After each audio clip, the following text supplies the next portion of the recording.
Charles Calvert, Cecil's oldest son, finds himself politically isolated on both sides of the Atlantic. The Protestant majority in Maryland views him as a tyrant, and English authorities see him as a troublesome provincial leader who wields too much independent power. Calvert's wealth, open Catholic worship, and arrogance prove his undoing. Unlike his father, he lacks political acumen. His aloof personality and authoritarian manner leave him unprepared for the upheaval to come.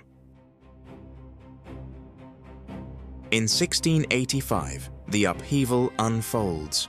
Charles II dies, and his Catholic brother James is crowned King James II.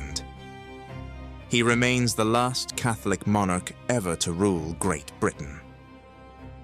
Charles Calvert is emboldened, believing his time has finally come, so just as the king, he begins appointing Catholics to high office.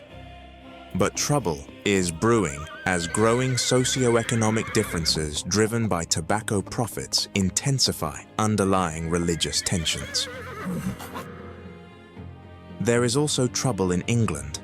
Parliament is fed up with James II's Catholic favoritism and authoritarian tendencies.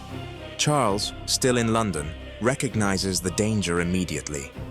Lord Baltimore wisely sent a message to Maryland to proclaim for the new king and queen.